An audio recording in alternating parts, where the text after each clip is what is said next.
Nope, too fast. Okay. Um, so, hello everyone.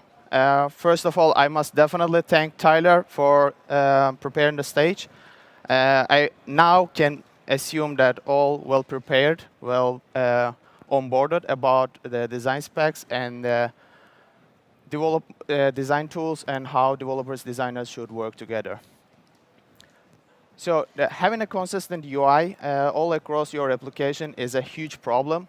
And even though after all of these years that we experienced working on Android or iOS or any platform, that is still a problem that you try to fix every time, and every new project that you start with, you always try to build something new, something nice, something much maintainable.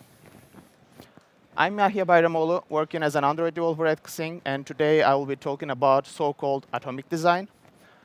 I was working last few months with our designers very closely, sitting all the day together and trying to understand that how we can improve this collaboration each other's. So,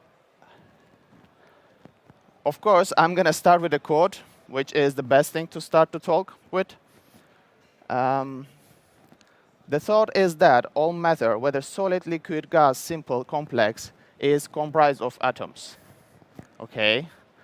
Those atomic units bond together to form molecules, which in turn combine into more complex organisms to ultimately create all matter in our universe. Brad Frost. Awesome. He is the author of the atomic design. I say author because he has a book about it. Well, it's super poetic, it's super nice, but what does it mean? It's something that we were already doing without even noticing that we were doing. It's something that while you're developed, that you start building smaller part of it, combine together and build a bigger picture.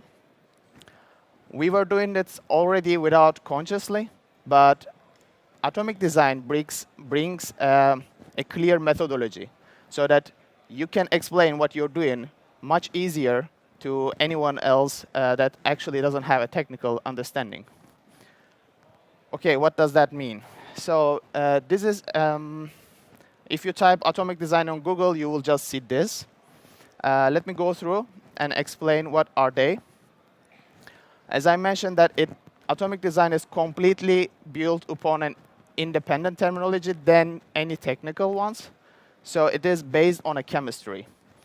What you can see is that you have the atoms, the smaller piece, and then you combine the atoms to build the molecules, and you combine molecules together to build the organisms, and organisms to templates and the pages.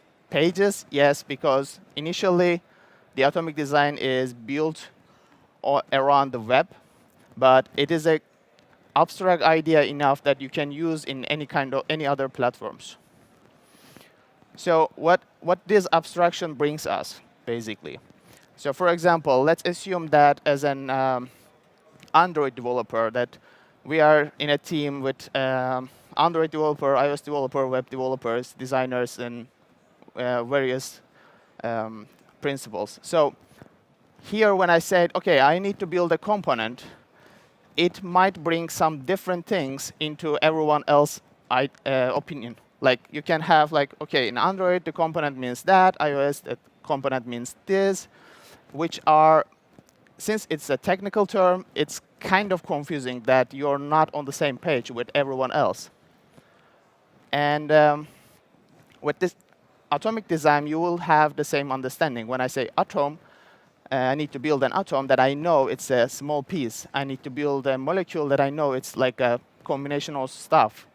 Or if I say when I need to update an atom, that I get alert. OK, if you're going to update an atom, then every molecule that uses the atom that will be updated. So I already understand what he needs or we need to do.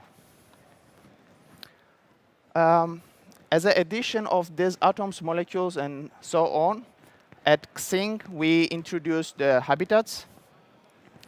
Why we need it? So we basically wanted to have a separation between what is shown and what shows. What does that mean? I will explain soon.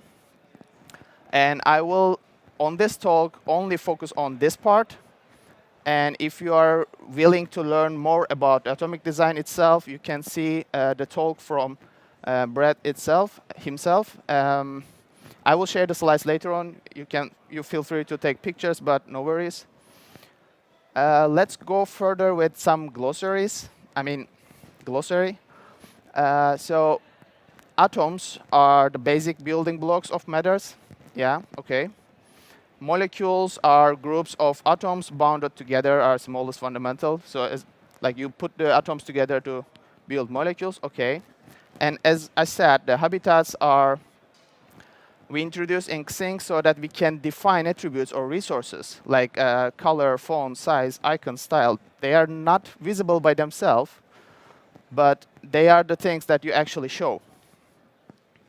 And of course, having a design system doesn't mean that you will have a single design system all across the platforms. It just brings you the understanding, the same understanding of all over the platforms. So it doesn't mean that I will have one single design system which iOS, Android, and web can apply. Because we don't have the same restrictions. We don't have the same performance problems or implementations. So what do I mean? For example, in web, you would need to also build like a label or button or input field or whatsoever. But in Android, we already have them. They are already provided. Of course, you can build some custom atoms as well. Well, since we already have them, we don't really have an atom definition, right? So you can always adjust the definitions. You don't have to take everything as it is given to you. So what do I do with this? I say, okay, atoms are now provided by the Android framework, but they are built with the habitats. So that here is the built with habitats are important restriction, because if they are not built with habitats, basically they are out of the design system, because I cannot modify them by just changing something from the habitats. It is kind of floating around the system. But as I said, all these definitions will be still stand for the same thing in the bigger scale. So you will understand what other people is talking about. Okay, let's go with an example because it's too much talk. I have my habitats here. I have a color. I have a typo, which is a textile, let's assume. And I have a tab area, that the size, basically. And I have the button, which is provided by the system, right? And when I combine them, I get my atom, which is a Xing branded button, basically. Okay, another example, let's see. I want to combine some habitats, like 3 different textiles, some padding, for example. And I want to combine some atoms, like an image view with a size of, with a style of something, and then icon. When I combine them, I get this. As a plus of all of this common understanding benefits, atomic design is promoted last year in the Mind the Product, which is the biggest product management conference in Europe. So you might expect sooner or later someone from your management coming to you and asking for, hey, we need a design system, we need to build atomic design or whatsoever. And while we were working on the atomic design, actually we faced some problems, not problems, but let's say complications. And I would like to go through some of them so that you don't fall into the same pitfalls. Okay, of course, the first thing is the textiles. I hope you were here yesterday in the talk of the Florina and Nick, because it was a great talk. And it actually explains how you can handle the textiles or themes or whatsoever in a much efficient way. Okay, enough with the talking. Let's first define what is the textile. is that just font, or it is like a size? It is the line spacing, letter spacing, or is it color, or it's like the alignment, which reflects as a gravity in Android?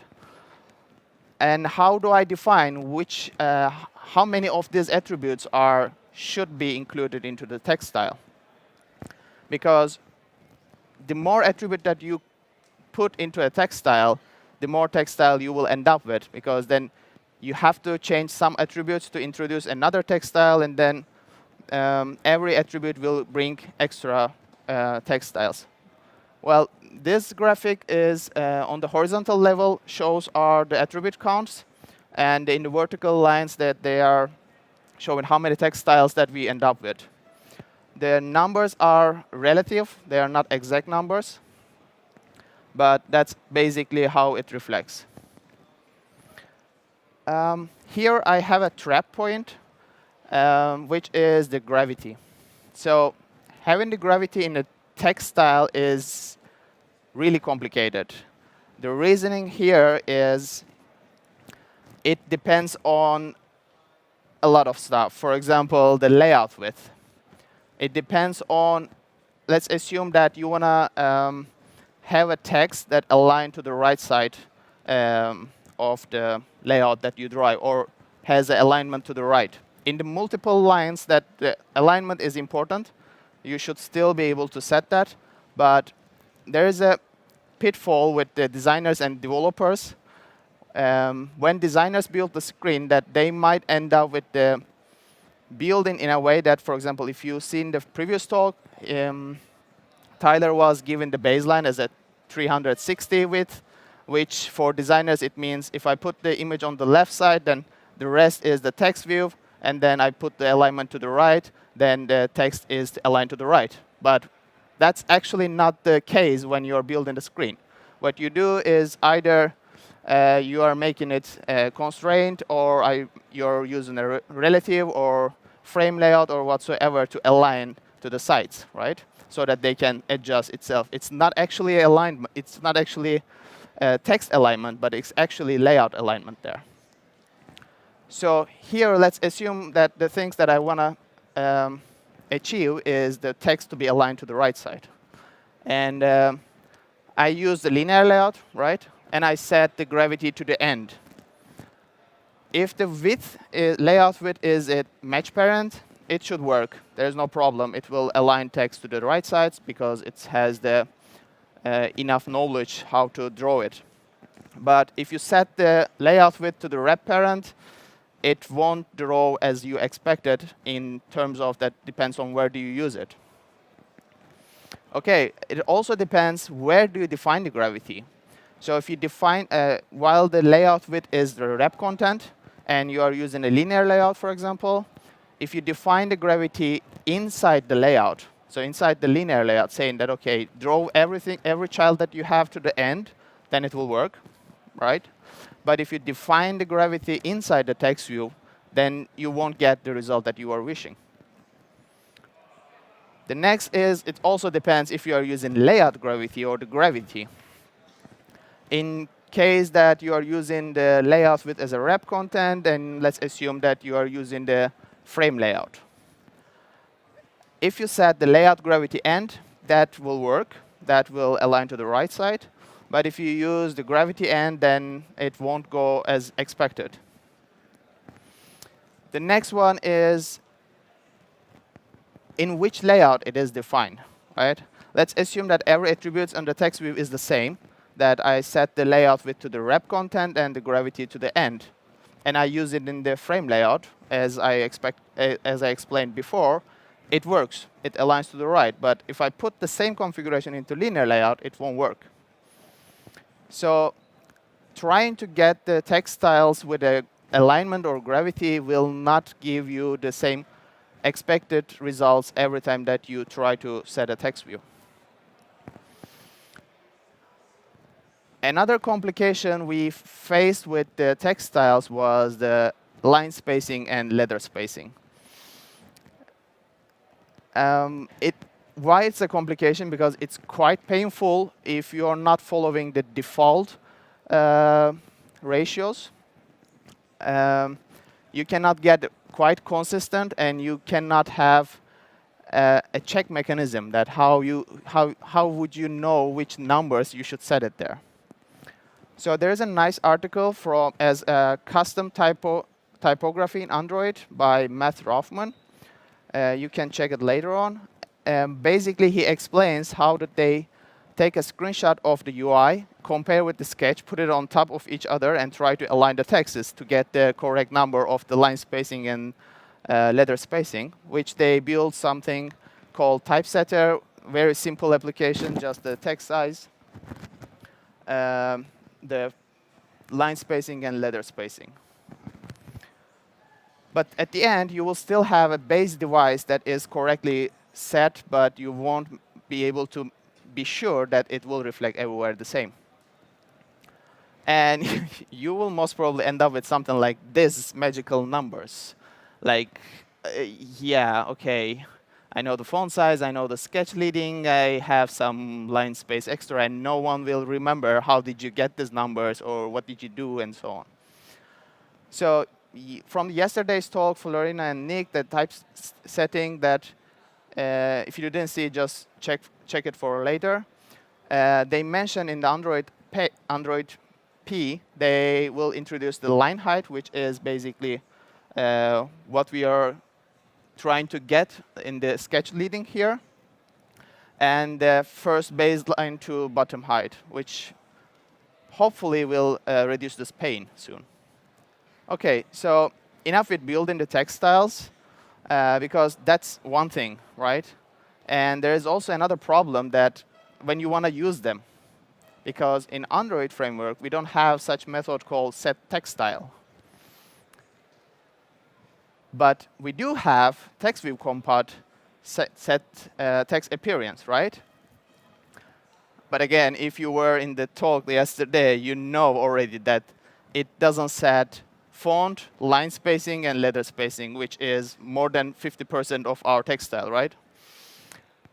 And even if you find a way to set the text style that basically, when you set the text style, you will make text view to redraw itself. And if you build your whole design system upon this behavior, you might end up with performance issues. So how do you want to achieve this, setting the text styles with a different values? The first approach would be inflate the layout with required text styles.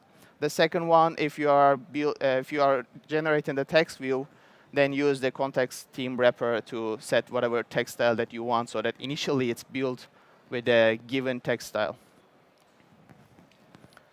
I will continue with the next complication, which is the paddings. So I will talk about the molecules later on, but for the sake of complications, that when you have the molecules, you have two different approaches. The first one is to have the paddings out, like stripped away from the molecules, and maybe have some extra container styles that you can introduce different styles around the molecule to have different kind of paddings.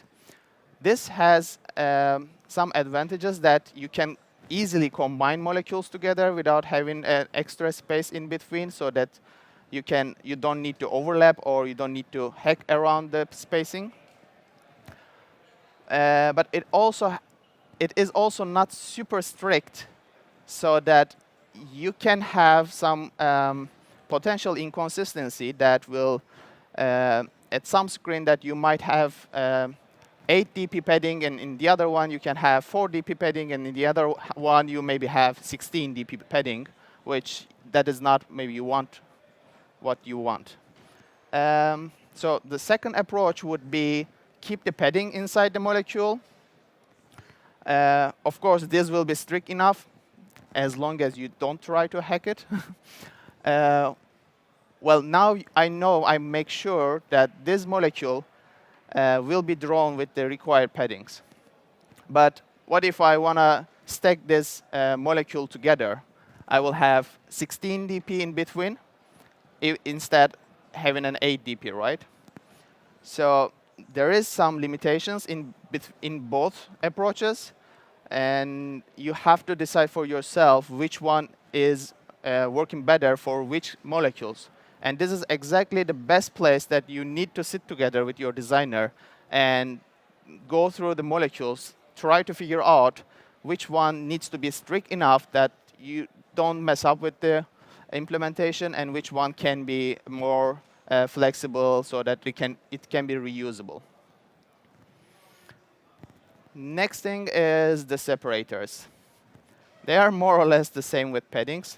They are important. We use them a lot. The problem is they are mostly seen as an abomination, which they are not. They really need it. Yes, they might break the pixel perfection that you dream about it, if there is ever such thing. With the separators, I would like to talk two different approaches as well. But before that, I need a separator here. The first one is static UI. So how do you apply a separator into the static UI?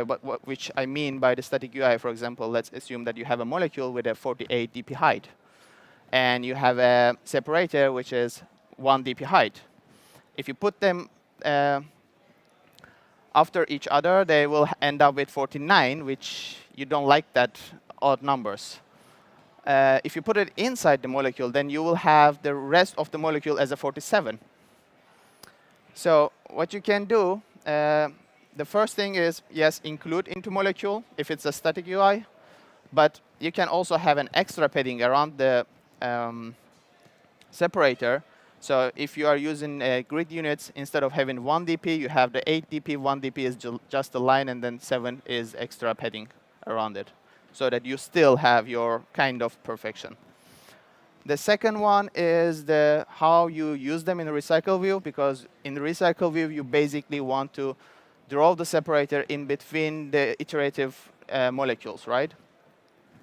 You don't want to include into molecule, because then you have to deal with their visibilities, and if it's first, if it's last, height, or whatsoever. You want to set it to the decorator and let decorator to handle how it needs to be drawn, right?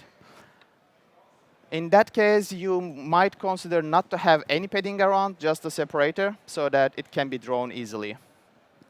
Well, how do I maintain both approaches?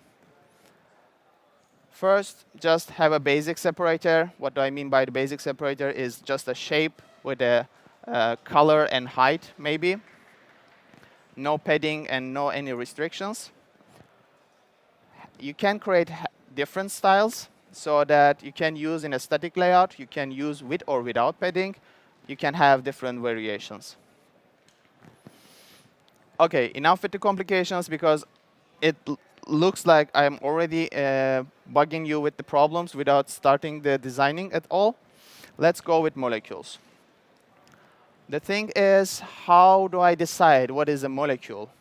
And that's the most problematic part here, that we had to struggle with our designers side by side and understand what is the molecule definition for us. So I assume this is a molecule for me. And this is another one, that's another one, and this is another one. Please excuse the namings. They are just really random. OK, but are they really different molecules? Should we really build them separately? For me, because as a developer, it only has one image view, two text view, right? And I know that it will have set image method, and I know that it will have set title, set description methods. And they will be all the same code, right? So what's the point of writing these things 4 times? As David mentioned in the keynote, we can consolidate them.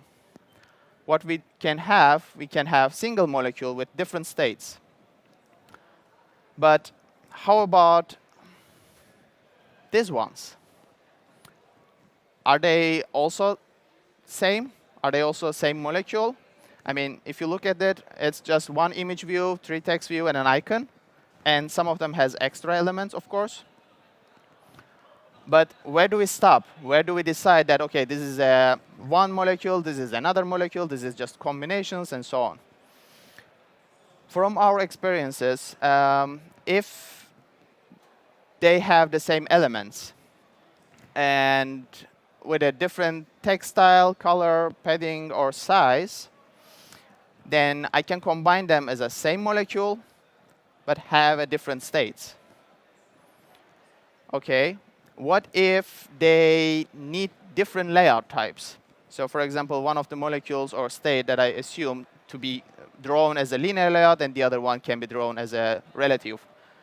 Or what if the different elements are more than the common ones? Or it just gets too complex to maintain all of them. Keep them separated, make them different molecules. It's just easier way to go. Well, I also mentioned about the extra elements, right? So that I showed you some examples with some of them had extra elements. Should we have a limit of an extra element, or should we have it completely separate molecules? Or maybe we can decide if they are in the same category or same section so that we can collapse in a different way. This is a completely gray zone. This is definitely up to you or your designers or together to decide how do you want to handle. The next thing about how to draw the line about the molecules is which part is the molecule. So is this, I can build this as a molecule, right? It's just 3 texts with a different text styles or whatsoever, right? Or I can also build this as a molecule combined with an image. And I can have a third molecule out of this by combining these 3. But when I have this, I already nested these layouts 3 times, right? And by so far, we know in Android, the nested layouts are not performing super good. From here, that we should keep in mind, the smallest piece is not the best one to build. We need to understand what is the meaningful, the smallest part that we can build in our context. In our context, the meaningful one was the big picture here. Everything is in one single molecule. OK, we split our molecules, and we need to figure out a way how do we want to build them right now. I want them to be easy to build. I want them to be reusable. I want them to have different states. And I don't want to do code duplication, right? As a developers, we don't like it. OK, let's assume I have a single molecule, which has an image view and 2 text view. And then I have these different text, the states with a different text style, image size, or etc. Would be nice if I could just code this in a way that if state is that, then do the text style is this, and the image size is that, and so on. Well, how can I do that? What are our options? First option is Litho. If you want to go with a third-party library that is written by Facebook, it's a complete new framework. It's a huge, so I would call it framework. It uses yoga to layout inflation. It doesn't inflate in like you don't write any XML code. You just work on Java or Kotlin in this case. But the problem is, do you really want to start to whole new application with this amount of dependency? Another one is Enco. It's built by Kotlin. And it just provides you a nice DSL around Android framework. It has also a previewable plugin in Android so that you can actually see what you wrote in the code. But if you're going to use a third-party library, I don't need to explain you anything. You can just use the library and start building your UI. I will today explain you about how do we do without using any library in Xing. So we call it Droid Design System. I will keep mentioning as DDS in the following slides. I would like to build things as like I can define the molecule via XML. I can set different states via XML. I don't want to redraw anything. I don't want to make runtime changes. And I want things to be final on the inflation time. Well, creating a custom view is super straightforward, right? So what you do is create a custom attributes, read attributes from that, and inflate layouts. And then you configure the layout that you build, and then you set the values. And this is quite straightforward PC code, right? Let's convert this into a contract. Well, I build an interface, and I call it DDS contract, that I can get the stylable ID, and I can read attributes, get a relevant layout, and then configure, set views, and then get context. Here is a proxy to receive the context. I will explain later. But why do I use an interface? Why not go in with the base linear layout, base frame layout, or whatsoever?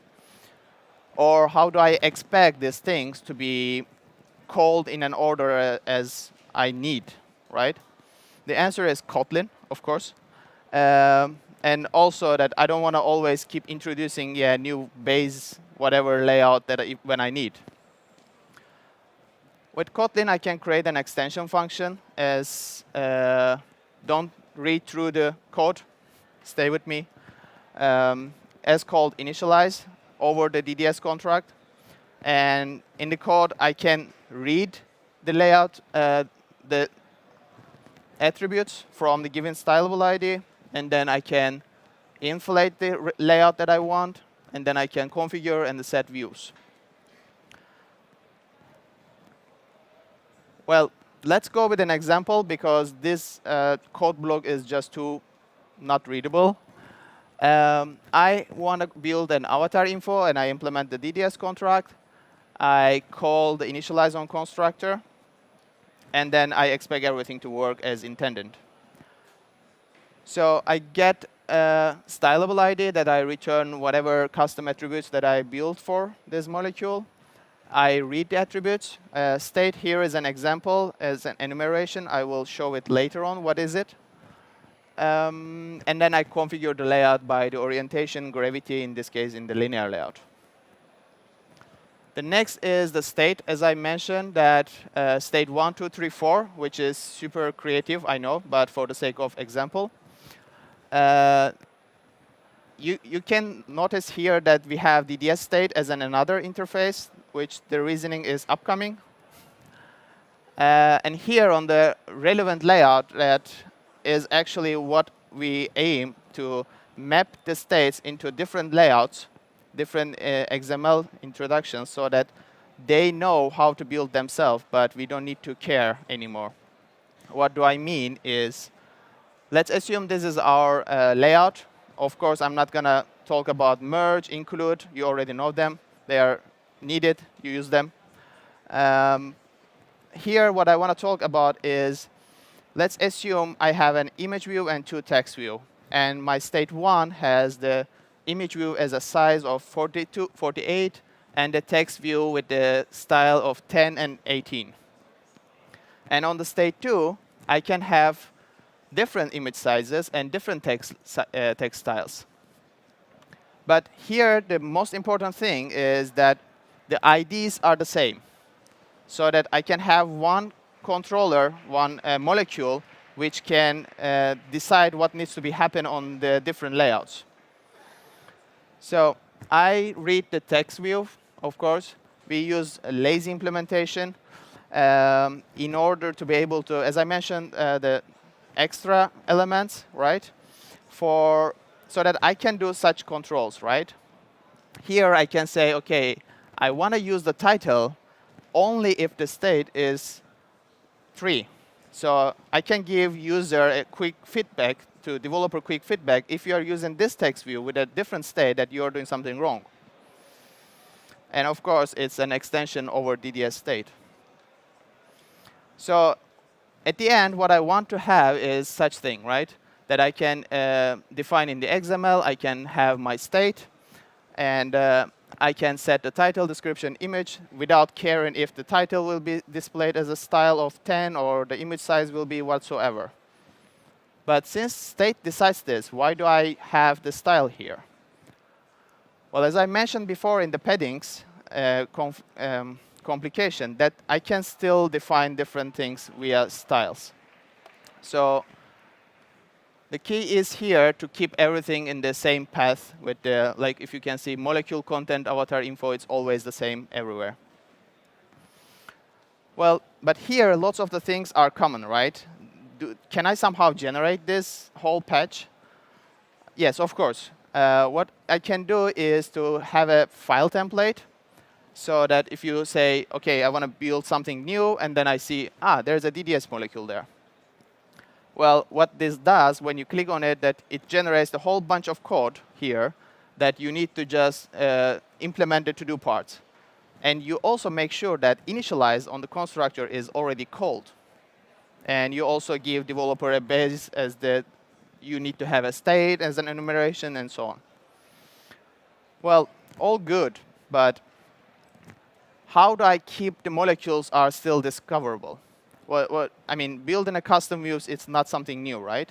The problem is when you have a lot of custom views that you kind of lose track of what custom views you have, what custom view that you build for what, and then which one do you need to use, and so on. How do we maintain this chaos? Well, in Xing, we use Sketch.